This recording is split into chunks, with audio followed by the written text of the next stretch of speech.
Hey, welcome back to Evil's Comics. I'm Evil Mike, and I got a review for you. This is going to be Batman 89, issue number 2.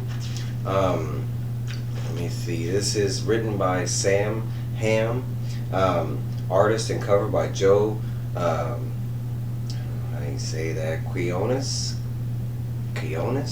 I'm sorry. Colorist is Leonardo Ito, and lettering by Clayton Cowles. A really good issue. I was kind of still on the fence, off of the number one. I enjoyed it, but I mean, you never know how the story's going to go, especially some of the things they were painting in the first issue.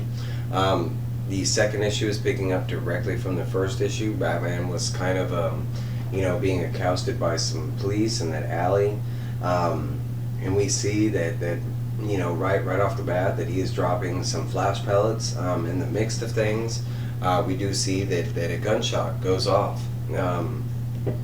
right here, and we do see that the kid that kind of showed up at the during all the hassle and everything that was going down, that the kid does getting shot by the police because the police couldn't really see. They were trying to shoot at Batman, and Batman was just at the weird angle where the kid was kind of like directly above him but behind him.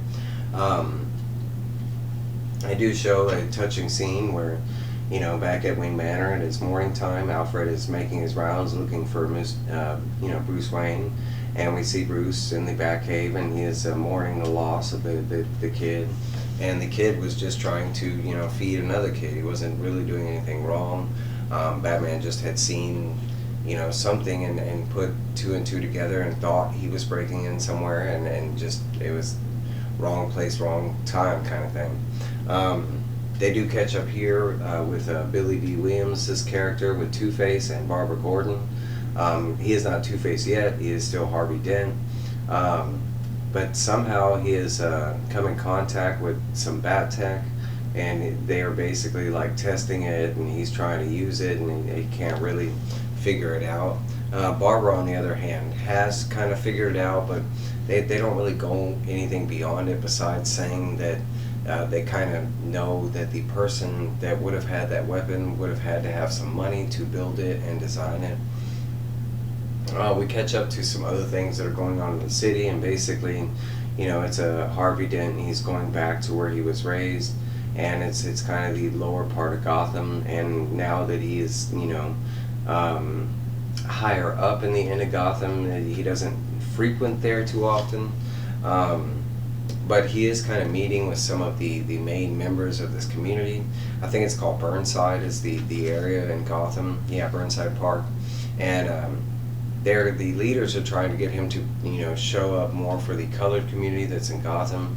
And now that he is a DA and that they're trying to get him to run for mayor and some other stuff, they want him to spread the voice, from where he was from and for that community.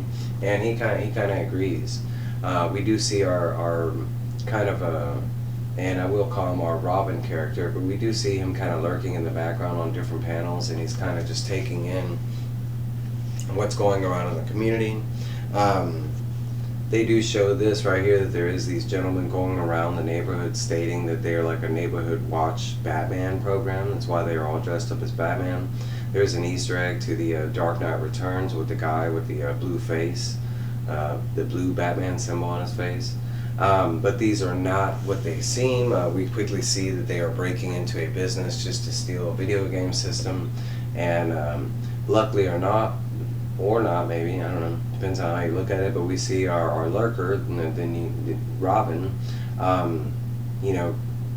sees this and jumps into action, and quickly, he gives them the chance to stop, and they do not, and he quickly kind of beats the heck out of them and forces them all into a dumpster, and he puts a lock on the dumpster.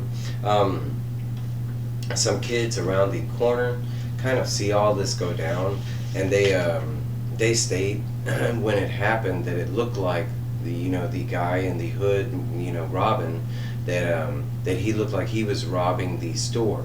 And one of the guys, how it comes out is, look, that guy's robbing. He said he was robbing and you can see right here the guy gets punched in the face as he's saying that. one of the other kids hears that guy say that and thinks the guy said his name was Robin. So that's why they just start calling our new Robin Robin, was because it is a misunderstanding, just like in the very beginning of the book.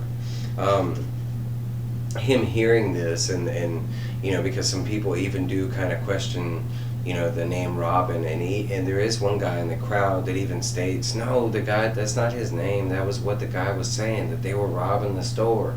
And but it looks like that he does kind of like the name Robin and the way it was formed. I personally thought it was very clever, a different version to how he would get that name Robin. We do catch up at Wayne Manor, and a giant penny is being delivered to Wayne Manor. We see that Bruce is down in the Batcave and he is working out. Alfred informs him that this giant penny has arrived. He doesn't know where to put it, and Bruce just basically tells him that the penny had saved his life and that he wanted to liven up the Batcave, kind of the start of him getting trophies from his numerous different occasions of being Batman. This is a first right here on the television screen. This is Harley Quinn. That's Harley Quinzel. This would be her first appearance in the Batman '89 universe. So if you're into that kind of thing, that right there would be her first appearance, as far as I know. So they go back to and all this over here is just this conversation with Bruce and Alfred talking about the giant penny, and then they jump back over to Harvey Dent and what he's been doing for the neighborhood, feeling like he's finally found his stride and everything, and there's a couple occasions, like right here, I think Harvey Bullock kind of calls him a traitor because now he's standing for the people versus the police, and Harvey Dent stating that he's not standing against anybody, he's just trying to do what's right for the people and the government type thing. We see a scene with these guys right here that got locked up by the new Robin in the beginning, and now they are released and talking about doing some more damage to the city.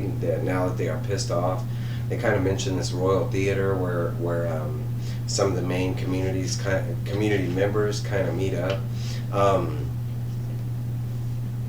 And they kind of show right here that while Bruce Wayne is kind of meeting Harvey Dent, that some stuff does happen, and luckily Bruce runs back over to his car. But we do see there at the bottom that they did start some kind of fire, maybe throwing some Molotov cocktails into the building. Bruce Wayne does see where the three guys go, and he kind of quickly puts on a ski mask real quick, like a makeshift Batman costume, and runs after him and follows him down an alley. But before he can get there, we see Selina Kyle, Catwoman, and this is I'm not positive where this fits in the storyline. If this is after, it would have to be, because Batman Returns was the first time that Batman had met Selina Kyle, and in this book right now they have already met, and he even knows that Bruce Wayne is so I would have to assume this is her first appearance after she supposedly died after Batman Returns. Again, I'm not positive, but I would have to say this would be her first appearance, reappearance, after she was thought dead at the end of the movie. We see right here that Harvey Dent did not stop, just because the fire started. He is kind of working on the community thing, and tells people that he wants to run back and help, that there are some more people inside. And we do see that the building eventually explodes, and Harvey Dent is caught in the fire, and it looks like we finally get to see how this version of Two-Face is born, because as you can see on the ground, he is laying and covering that side of his face specifically, hinting that he is coming, if the cover wasn't a hint enough. I couldn't say it was a really good issue. The first issue kind of cemented certain things from the '89 universe, but this one really did, with the Catwoman, the Harley Quinn kind of Easter egg, and there was a couple other Easter eggs that I mentioned, but some other ones that I didn't, that I left for non-spoily reasons. But yeah, Batman '89 issue number 2. So far, it's turning out like a good series. Like some good people that really love that project are a part of this project. But that's my review. Like, comment, subscribe, share. I got more videos coming. I'll be with y'all soon. Bye, guys.